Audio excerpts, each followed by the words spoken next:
बड़ी खबर सर्जियो गौर और मुख्यमंत्री उमर अब्दुल्ला की बातचीत से जुड़ी हुई है। सर्जियो गौर से सीएम उमर अब्दुल्ला की बातचीत के दौरान ट्रैवल एडवाइजरी का मुद्दा उठा है। सुरक्षा के लिए अहम कदम उठाए गए हैं। ट्रैवल एडवाइजरी की समीक्षा अमेरिका करेगा, ये बात कही गई है।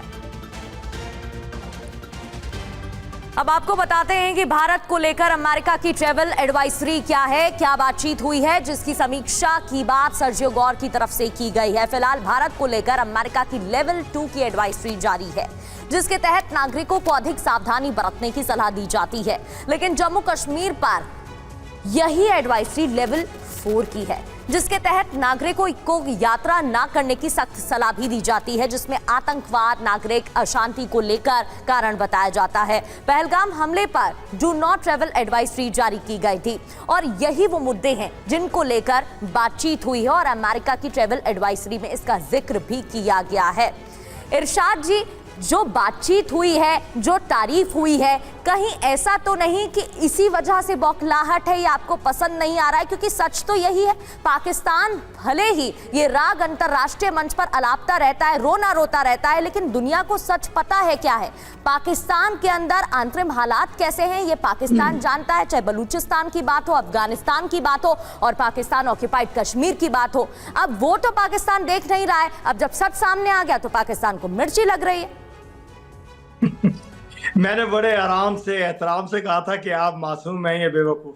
देखिए, हमने कभी भी कहा नहीं कि आप पहले तो अच्छे शब्दों का इस्तेमाल किया करिए। आप सही बात बोल पाते नहीं, आपके पास जवाब होता नहीं और ना ही आप सच सुनने को तैयार। मुझे मौका तो दें, मुझे मौका दें बोलने का। देखें, हमने कभी भी किसी भी चैनल पे किसी भी तरीके से नहीं कहा कि कश्मीर हमारा है।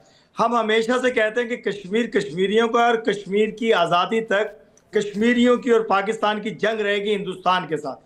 हमारा कोई लड़ाई आपके साथ नहीं है, सिवाय कश्मीरियों की आज़ादी के लिए जो हम कोशिश करते हैं और कोशिश करते रहेंगे। देखें, कश्मीरी कभी भी नहीं कहते कि वो हिंदुस्तान का अटूट अंग है। आप मुझे बताइए कश्मीर बनेगा कश्मीरियों को जिनको आपने जेलों में डाला, क्या कहता है मीर साहब का बयान? साहब, मैं नहीं बोला आप लोगों के दरमियान में। शर्म करो भैया, शर्म करो। कुछ ये है कि आजाद कश्मीर को इकट्ठा कीजिए, पाकिस्तान की फौज का दमन देखो आजाद कश्मीर में। देखिए दत्ता साहब, खामोशी से सुनिए, मैंने सुना आपको। नहीं, आजाद कश्मीर की बात कर रहे हैं। चलिए एक बार बात पूरी कर लें। वीके दत्ता सर आप जवाब दीजिएगा, एक बार ये बात पूरी कर ले। जो फर्जी बातें करते एक बार पूरी कर ले। कोरोना में फर्जी बात नहीं कर रहा हूँ। आप लोगों ने तकरीरें की, आप लोगों ने शेरो शायरी की, मैं हकीकत बयान कर रहा हूँ, उसको सुनने की हिम्मत रखे ना। चलिए आपको जो बोलना एक बार बोलिए। आप बोलेंगे नहीं, आप सुनेंगे और फिर मुझे भी सुनेंगे आप। तो आप सुनिए, गुबार निकाल लीजिए। मैंने आपसे ये कहा कि कश्मीरियों को इकट्ठा कीजिए, उनसे पूछिए कहाँ रहना चाहते हैं, बस फैसला हो जाएगा ना। दूसरी बात यह है कि मेरी और आपकी जंग है क्या मैंने आपकी जायदाद पे कब्जा किया हुआ, कि आपने मेरी जायदाद पे? सिर्फ कश्मीरियों के लिए जंग है। कश्मीरियों को आजाद कीजिए, खुदा की कसम। अरे नहीं तो क्या आप जायदाद की बात कर रहे हैं? आपको इतिहास तो पता होगा ना इरशाद साहब, आजादी की आपको इतिहास तो पता है। किले पत्रपार जो इंस्ट्रूमेंट ऑफ एक्सेशन था, जिसपे साइन किया गया 1947 में अक्टूबर में, ये सब तो पता होगा। उस वक्त रियासत महाराजा हरि सिंह थे, भारत के साथ उन्होंने विलय किया था, सब पता। फिर आप क्या जायदाद की बात कर रहे हैं? देखिए, सुने ना, वो मुझे बेगानी शादी में मुल्ला दीवाना समझ में नहीं आता। आजाद वो और लड़ रहे हैं ये। वीके दत्ता सर जवाब दीजिए। अब सुन लीजिए, जवाब सुनिए सर। इरशाद साहब जवाब सुनिए, आपने बहुत कुछ कह दिया था, आप सुन लीजिए। मुझे तो कुछ कहने नहीं, आपने मुसलसल शोर करते रहे आप लोग। मैंने सुना आपको, दत्ता साहब की शायरी भी, आपके कैप्टन साहब की शायरी भी, आपकी भी बातें सुनी मैंने, लेकिन मुझे आपने नहीं सुना, क्योंकि मुझे मालूम है कि नहीं सुनेंगे, आपके अंदर हिम्मत नहीं है। आप फर्जी बातें कर रहे हैं, आप सच। दूसरी बात, मैं फर्जी बात नहीं कर रहा हूँ। दूसरी बात, आप कल तक अमेरिका को गालियां दे रहे थे, ट्रंप को गालियां दे रहे थे। आज एक उनके सफीर आ गए, तो उनके आने से आपने अमेरिका के लिए नारे लगाने शुरू कर दिए।